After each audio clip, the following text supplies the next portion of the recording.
Hi everyone.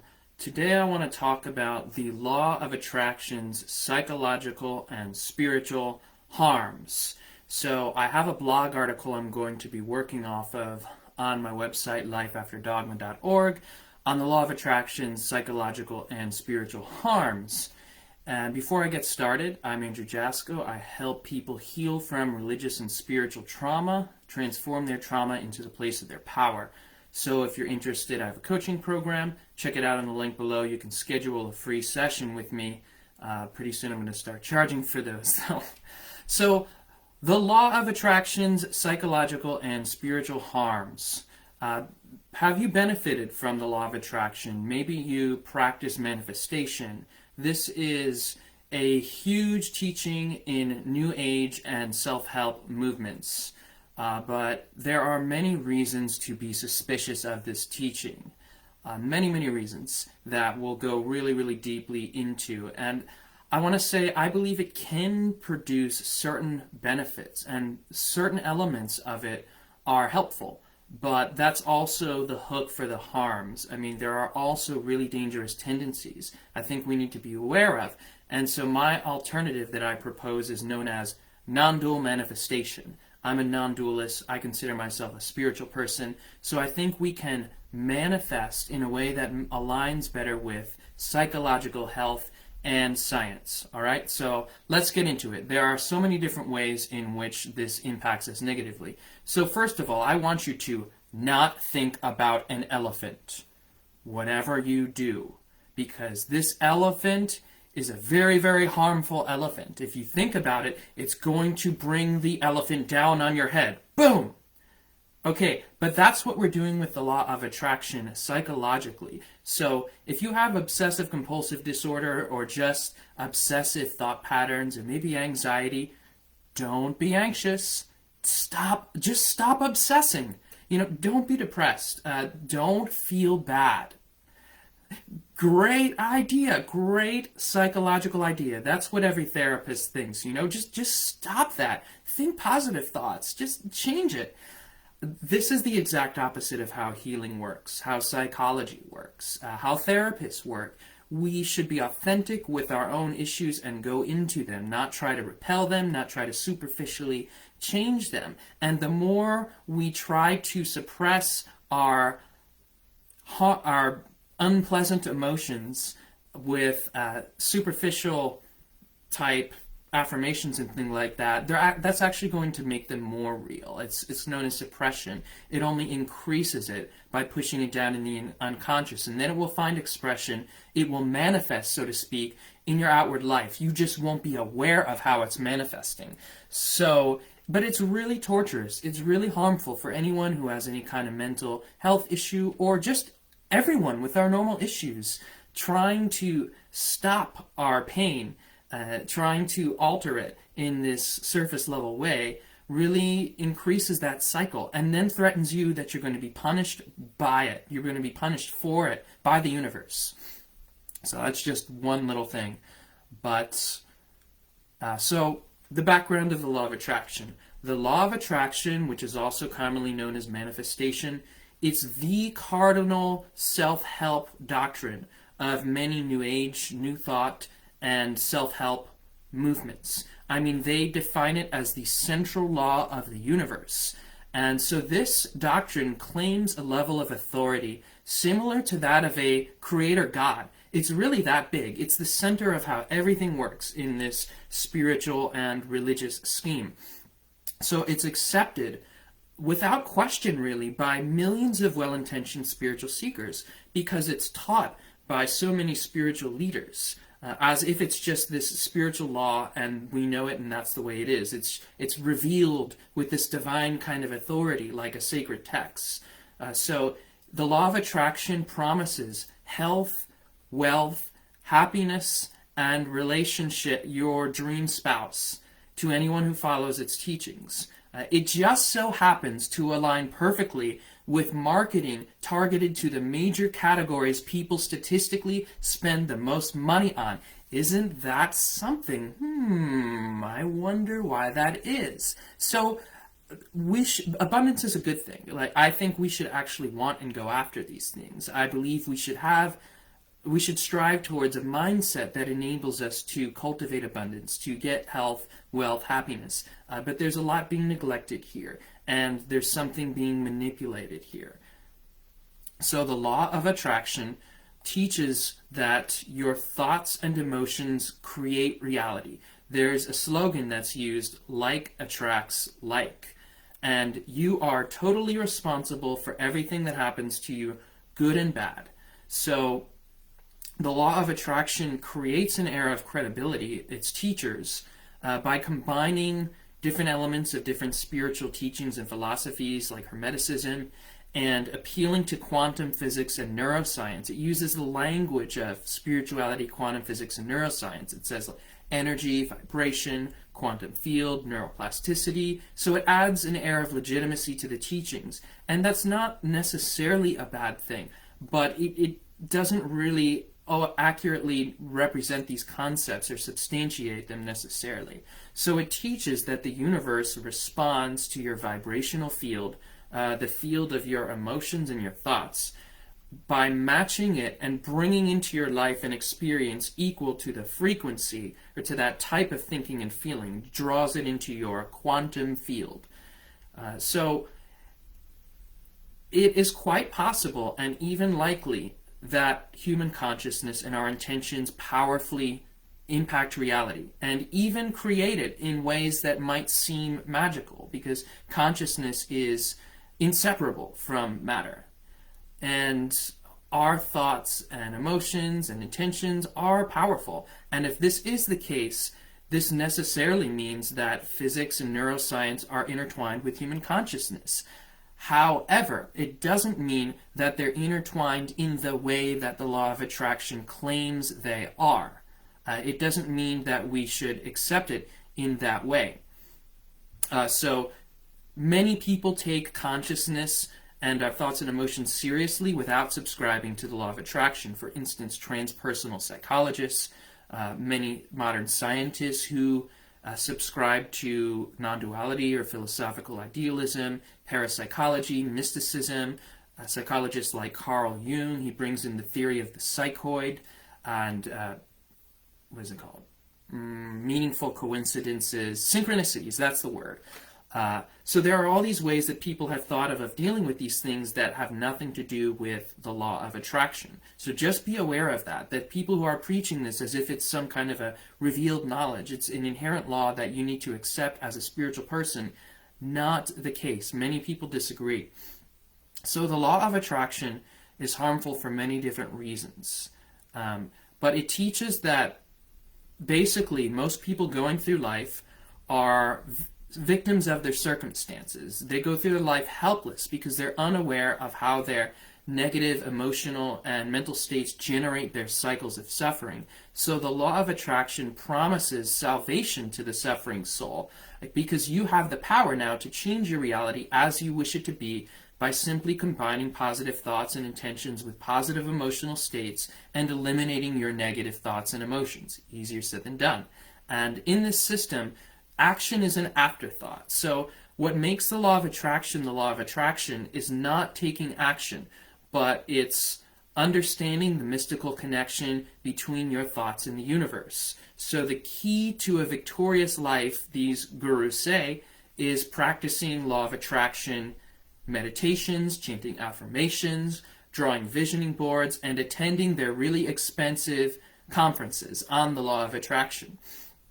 And what they say is basically the universe will respond, if you practice these things correctly, the universe will respond like a genie god by creating your dream job, your spouse, and your miraculous healing.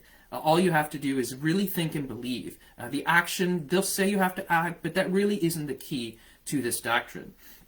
So, by the way, similar ideas actually exist in religions like Christianity, known as the Word of Faith movement, prosperity gospel, name it and claim it movement. In these systems too, charismatic preachers draw large crowds of followings who spend huge amounts of money on their churches because they know God's law, that God responds to their faith by creating miracles. But God responds to your doubt by judging you, by punishing you, by testing you, by creating all these disasters in your life. So it's very much the same philosophy, just cloaked in different religious language. So, how is this harmful? Firstly, let's look at the philosophy undergirding the law of attraction. The law of attraction is actually a morally neutral philosophy. It's amoral, and it's not based on like a good or loving universe. Really, it's based on a mechanical law. So the cosmology of the law of attraction universe is mechanistic, and its theology is agnostic. The central axiom of this worldview is not loving consciousness, but a mechanistic law to which loving consciousness is subject. And the universe is based on this neutral law that operates like a cosmic slot machine. It's a machine that responds to the human input of intention, and it outputs creation.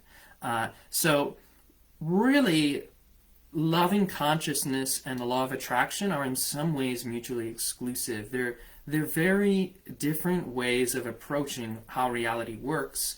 And the key to success in this universe is not evolution. It's not the expansion of loving consciousness. It's not learning lessons in your incarnated life, but knowing how to manipulate this law. And there's really not much of a reason to be good rather than evil in this kind of amoral, unconscious universe. Really what you need to learn how to do is manipulate the law, and that's so. I mean, this isn't the way most religious systems work, like Hinduism, Buddhism, or even Christianity, which elevate some kind of a god or just the loving consciousness that it is claimed we are as this central principle, not this neutral law. So the law of attraction universe is cold, heartless, and lacking in compassion. And it really overlooks the fundamental nature of human existence as suffering, or as involving suffering. So some of our decisions cause suffering and create it, but we're born into suffering. Most of suffering really is just a fact of the universe. It's the way things are, and we are not really that responsible for it. So law of attraction results in victim blaming. It guilts and shames those who suffer. You are to blame for your suffering in law of attraction. If you're raped, if you're born in poverty, if you have a disability, whatever it is, it's your fault. And according to LOA, law of attraction, this is actually an empowering teaching, because accepting that enables you to recognize that you are responsible for your horrible situation, and that can be harnessed. That responsibility can be used to turn it all around. So they say it's not blaming because it's empowering, because if you're responsible for your circumstance, then you can completely change it. So really, this kind of a teaching works great for privileged people who have the means to change their situation and who have never known true powerlessness, okay? But how about starving children dying from malaria in an undeveloped country? I don't know of manifestation powers solving a massive societal issue like world hunger or changing systemic injustices and inequalities. I just don't see it happening. So it really is a very privileged ideology, and people who are privileged can basically have the privilege of saying, well, this worked for me, I was able to get out of this situation, often because they haven't experienced and don't know what it is to really be downpressed in a situation where you're really not responsible for the suffering that you're experiencing. So, the law of attraction, I think this is point number 2 or 3, I don't know, I'm lost. But the law of attraction causes psychological torment to the psychologically distressed. It manifests psychological and emotional turmoil because it teaches hyper-responsibility. So, I mean, if the law of attraction were true, I would have experienced death by gruesome murder and every kind of suffering imaginable 1,000 times over and manifested the zombie apocalypse on Earth. Because I've had so many fears and anxieties and phobias in my life. I mean, it's crazy. And I've focused on them for years, let me tell you, for many years. So the vast majority of our fears and negative thoughts actually never come true. And this is something really relieving for people to realize who are undergoing therapy or treatment for phobias and anxiety is to actually examine your life objectively. And we can see that really most of our fears, it really is just suffering taking place in our minds. It doesn't correspond logically to reality. It corresponds to a trauma that we experienced and a hypervigilance that results from that trauma because our psyche wants to prevent it from ever happening again. That's what's going on psychologically. So, law of attraction people will deal with this objection by saying there's a time lapse between your thinking and its manifestation. They'll say that when you think a negative thought, or they'll tell people that it's okay to feel bad for a little while. It's okay to deal with it and look into it and do some healing for a little while, because, but if you dwell on it too long, it's going to manifest something bad. So there's a time lapse. So you have some allowance to actually work through your shit because the universe puts it on pause for a little bit. But if you dwell on it too long, disaster. So this is really invalidated by human experience. If this were true, the mentally distressed among us should be criminalized. I mean, the most dangerous people on the planet would be people with post-traumatic stress syndrome, because they would literally be creating minefields and setting off war zones in the communities that they live all the time. Because people with PTSD, or OCD for that matter, are constantly being bombarded with harmful and negative thoughts and emotions. So they would be basically terrorists. We should imprison them or get rid of them according to this ideology. But their existence really disproves this whole ideology and this idea of a time window, because they're always thinking about it, and it's not happening. It happened in the past. That's why they're thinking about it. So really, mental illness and psychological distress should be a high crime if it exceeds a certain threshold. And the law of attraction engenders an obsessive-compulsive type psychological process. It results in something called thought stopping in psychology and word canceling. Because if you're in your mind and you have this thought, it's actually dangerous. It's actually dangerous to struggle, all right? I mean, that's horrible to people who are suffering. Not only do they have to feel bad because they feel bad, but now they have to worry about creating disaster, and it creates this additional layer of unnecessary suffering. And it's kind of like a wrathful deity. It's really similar to a wrathful creator God who is searching people's minds and punishing them for having sinful thoughts and sinful behavior. It's really the same kind of thing in different verbiage. So you'll see people engaging in word canceling who are really into law of attraction. Law of attraction adherents believe that statements like I want, I hope, I'm sick, I don't have money must be avoided at all costs, because it's a negative statement. It's affirming a negative condition. So if you say something that's negative, you're going to actually draw in the negative thing, because the universe responds to that positive or negative, and it's that simplistic. So people will be engaged in word policing, and they'll see harmless speech that's not phrased in positive terms as dangerous, because of this way they see the universe as working. So they'll obsessively and scrupulously avoid these honest statements and honest thoughts that imply not having or being in lack. And they'll speak in terms of triumphant future fulfillment. For instance, they'll say, if they're sick, I'm excited to be happy. Instead of the honest, I want to be cured of my sickness. I'm really suffering here. So this is really sad, because people should be able to express their needs and their lack without fear of some kind of mystical consequence. the proverb goes, the first step to solving a problem is admitting that you have one. So this keeps us from being authentic and vulnerable. And it's just this whole unnecessary language game because of a religious belief. This really is a religious belief here.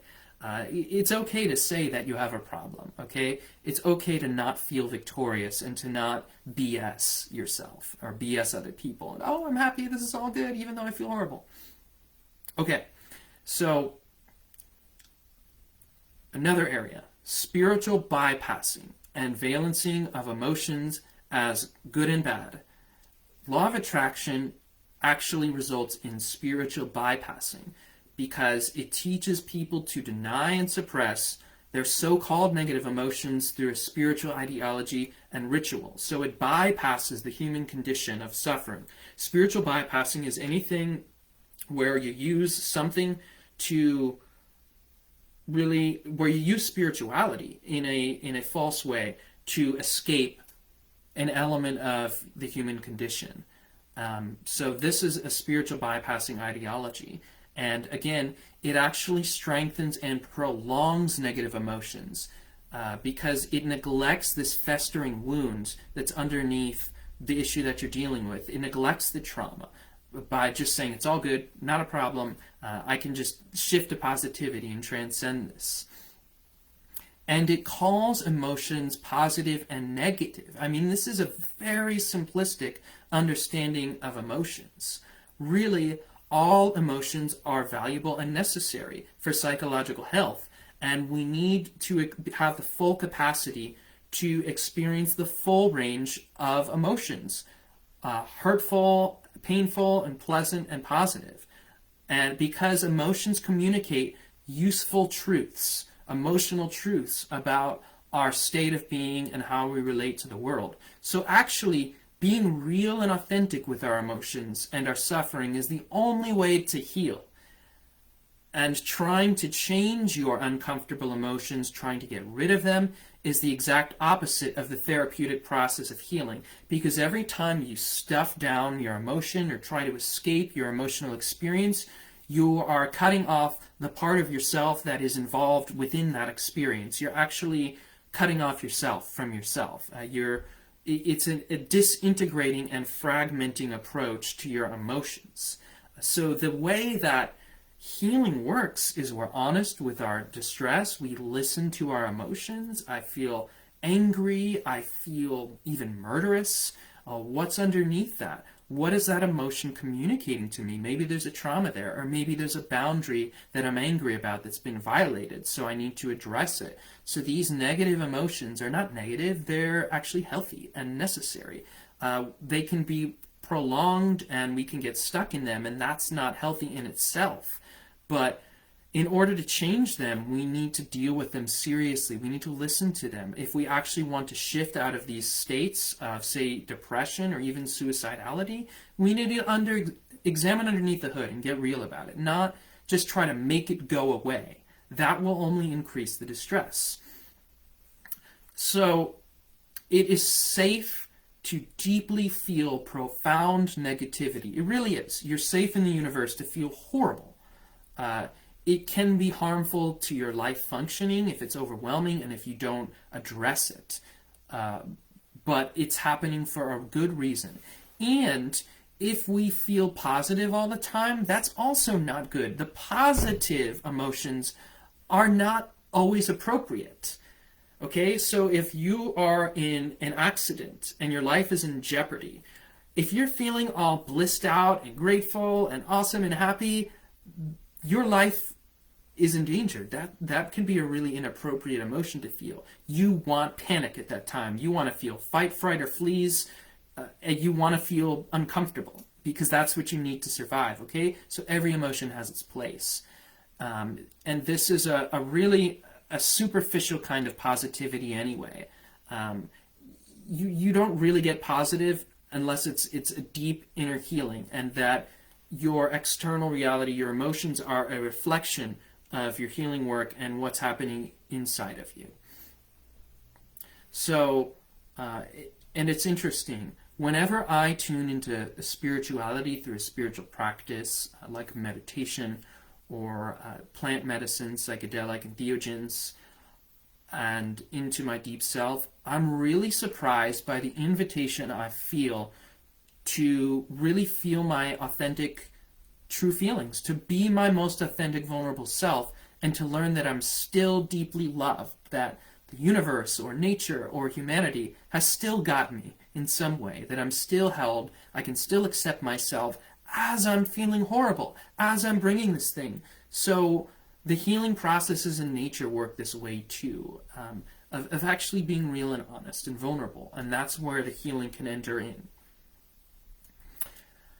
So how do we manifest our negativity? This is interesting too. Unresolved traumas can result in us reenacting and manifesting or recreating traumatic scenarios. And you might even think there's some kind of a mystical or karmic element involved here in this process. But either way, what creates disaster, what prolongs trauma, is not having negative emotions. It's avoiding and repressing and trying to superficially change them. So when we have trauma in our lives, we repeat them or reenact them, and it feels like we're mystically drawing in these experiences into our life. We're always finding ourselves in that abusive relationship. We're always in this situation where we get fired or this conflict. And part of the reason for that is because our psyche is seeking resolution of that trauma by creating this kind of scenario where it can resolve the trauma, where it can address it. So we draw these negative situations into our lives in a sense because we seek that healing and resolution. So if you stuff these traumas and ignore them through affirmations and manifestation, you're actually going to reenact them and create them more. Often, anyway. So listen to your suffering non-judgmentally. Don't judge it as bad. Don't judge it as something that will create disaster or that's negative. But really view it as an ally, as something that can help you heal. And the same thing with your joys. Really, a spiritual practice is non-attachment and non-judgment and compassionate, loving awareness, not just trying to shift these things. All right, so another way in which law of attraction can harmfully affect people is causing us to outsource our power. So instead of believing in themselves and taking responsibility, manifestors can bypass their inner power by looking to something outside of themselves, like the universe or God or magical thinking. And positive thinking can be dangerous if you believe it spares you of the need to do the work yourself, to take responsibility, to take action, to do the hard work or even the easy work of healing. And this is why so many people are attracted to the law of attraction. It's pitched as a shortcut to success. And teachers of law of attraction encourage a quick fix spiritual practice because it sells, it makes money. It's a multi-million-dollar industry, the law of attraction, because it promises to relieve people of the ambiguity and complexity of the universe, of having to make hard decisions, of not knowing, the challenge of taking responsibility. All that you need to do to grow rich and achieve your dreams is to think positively and have faith, and then miracles will happen. No wonder it makes lots of money. And if the law of attraction was true, then the billionaire class would be the most psychologically healthy, spiritually advanced people on the planet. Okay, so that's some counter evidence too. I mean, there are a lot of really negative, really deeply suffering, twisted, pathological, narcissistic, very wealthy, very successful people who are having lots of sex, having all the things, right? But, a lot of them don't utilize any positive thinking or self-help. Here's the secret. Frequently, they don't practice spirituality. What many of them will say, whether they're healthy, positive people or narcissistic sociopaths, is that their success is from not taking shortcuts, from consistently doing the work, from really believing in themselves, for going after their dreams, from a very integrated approach. from not taking these kinds of shortcuts. So really the opposite of the law of attraction kind of bypassing. So, is the law of attraction the law of hyper-individualism, actually? In this universe, I am essentially God, and the other people who show up in my life are like puppets on the strings of my mind, and I'm that way to them too. Somehow we're all each other's puppets, and somehow we're all each other's gods. It's really this isolated, siloed universe where I am the sole creator, and law of attraction teachers don't really have a meaningful way of explaining multi-causality and multi-agency and co-creation. What counts in the law of attraction is really the individual and their egoic intentions. What do I want? And what do I create? And how I'm responsible. So the influences of the ecosystems and nature and complex societal structures aren't really taken into account. So how can I be fully responsible for my reality when conscious entities exist outside of me who influence my reality? This is a question. So in such a universe, there would be infinite amounts of energetic interference. So what happens if my intention is the opposite of your intention? Is it a positive thinking arm wrestling context? You know, who's the better guru? Who's the more spiritually advanced here? I mean, how does that really work? How does that work?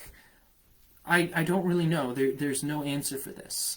And I really think because it doesn't make sense, it contradicts multi-causality and what we understand about science, physics, many, many different things. So all of these things we've gone over, but I think this should be a compelling point for people who consider themselves mystics or spiritual in some way. And if you don't, that's fine. This might not apply to you in the same way. But the law of attraction is a very significant departure from major mystical and spiritual and religious traditions, especially Hinduism and Buddhism. In the law of attraction, it's all about the ego. The ego is the god of its universe, not loving consciousness. Really, existence is emphasized on the egoic plane. It's a very materialistic ideology. And it's not likely to transform people much beyond the realm of ego, the material plane of dualities like pleasure and pain. It doesn't really take into account transcendence and consciousness, actually, in a deep way. And it's very opposite to the goals of Hinduism and Buddhism and a lot of mystical traditions, because the goal of abundance or manifestation is to avoid pain and increase pleasure. And this is known as abundance for many people.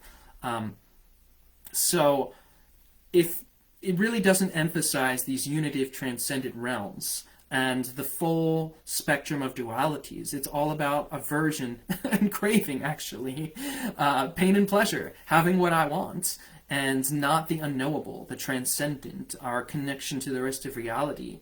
And so the avoidance of pain and pursuit of pleasure becomes an end in itself in this kind of a worldview. And it's materialism. It's a reality that's detached from higher meaning and from evolution. So separation is the root of this ideology, not oneness. The human intellect, the human will, and human emotion are the highest principles of existence. And the richness of many spiritual traditions isn't there that emphasize the acceptance of suffering, loving service, and detachment from superficial things in some ways as the key to a rich and a meaningful and fulfilling life. So I would say, in my mind, in a non-dual perspective, and in many perspectives, in humanism too, really higher meaning and sense of purpose and fulfillment are rooted in a higher level of awareness.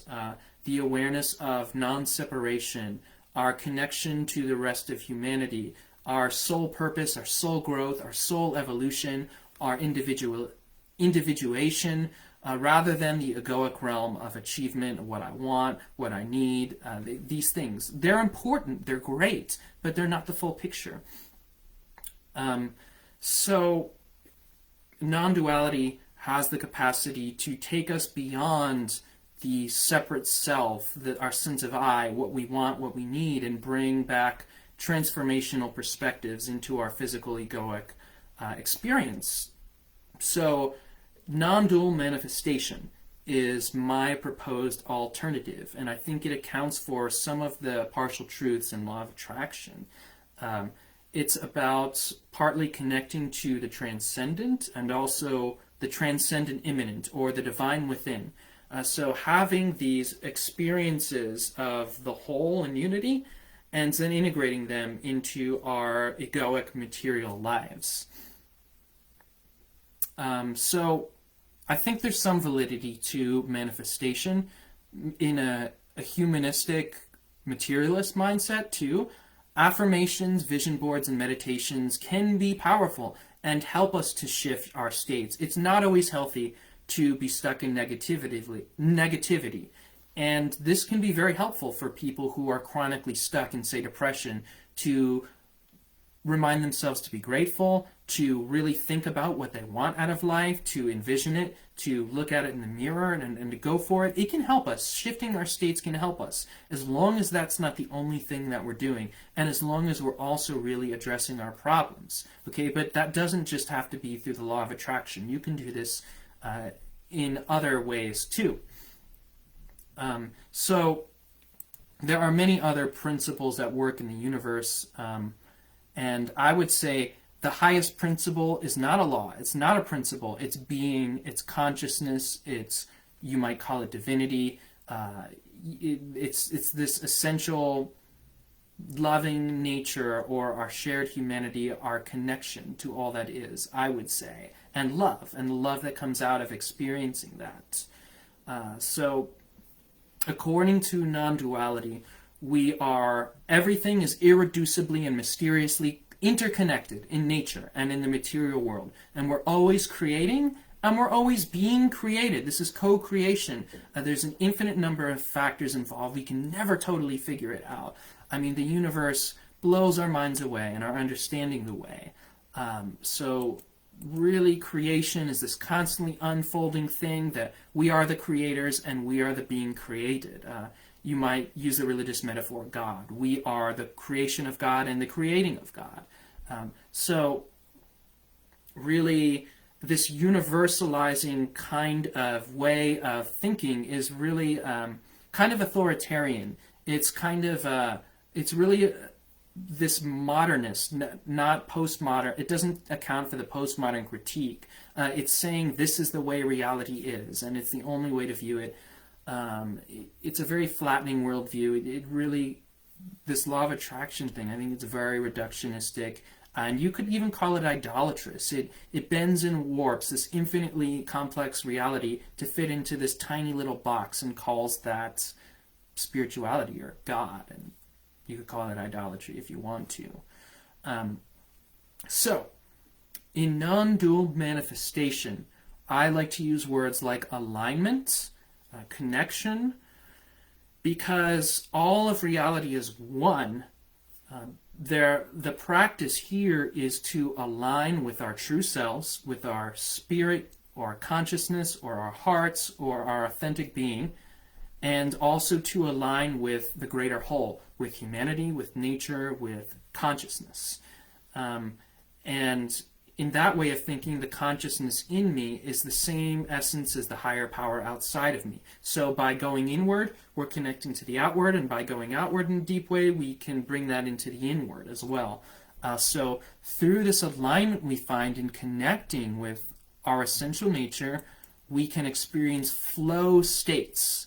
We're like finely tuned stringed instruments vibrating in harmony with the symphony of all existence. When we learn this way of connection, this way of being present with whatever shows up, whether that's disaster or success, whether that feels good or it feels bad, So when we learn to vibrate with a quantum field, I don't care about the words, okay, but of the rest of reality, when we learn to align with who we truly are, our true nature, and how that fits into the ecosystem of the cosmos and humanity, things start to show up in our lives or manifest that support our highest intention and the highest good of others.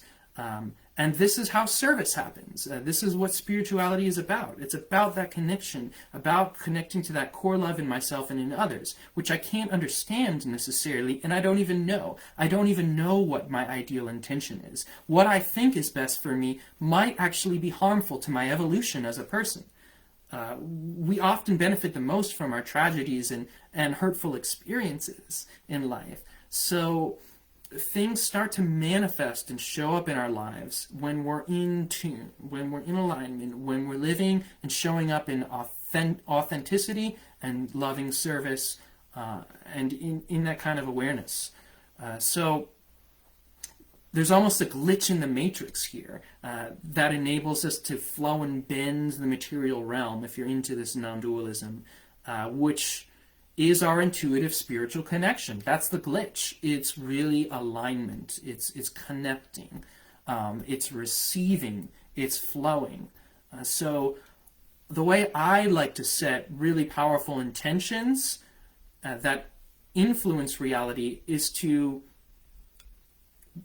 find intentions that come from reality. So I'm not creating them. I'm connecting with them. So effective intentions, in my view, aren't merely egoic.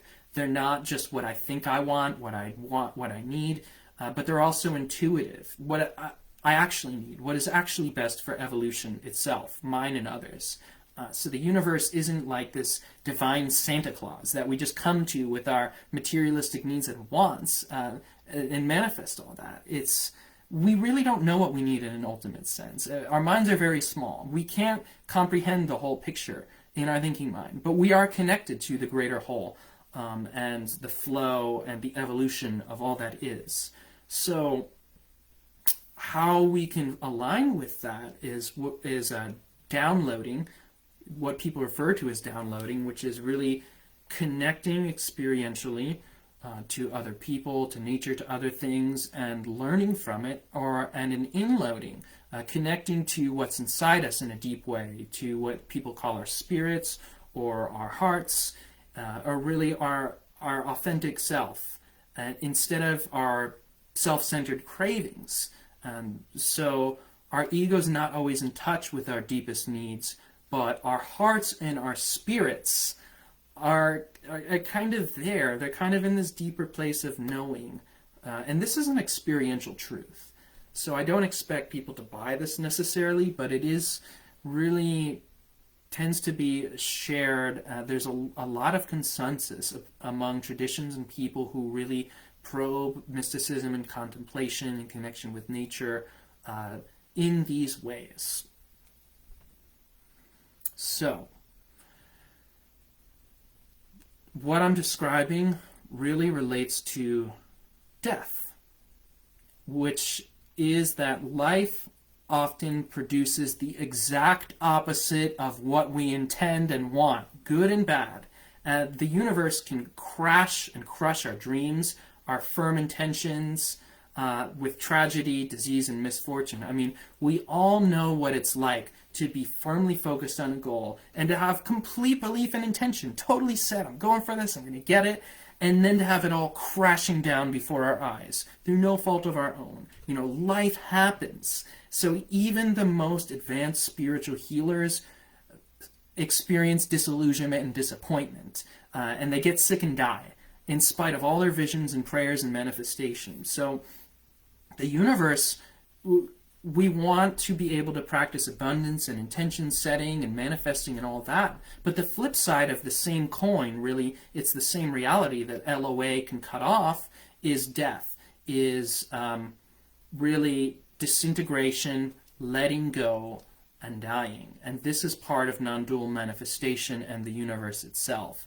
And what we need can be the exact opposite of what we intend, or the exact opposite of what we intend just happens because we're connected to this greater suffering. Maybe you might not see it as inherently meaningful, but you can derive greater meaning from it. But it's just a fact of life. Death happens. Death is part of the universe.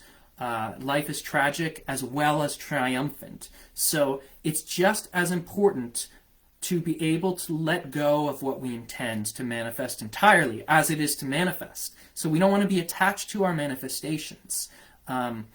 So there is a practice here of really letting go, unmanifesting, and dissolving into the mystery when it's appropriate, when life flows that way, when tragedy happens.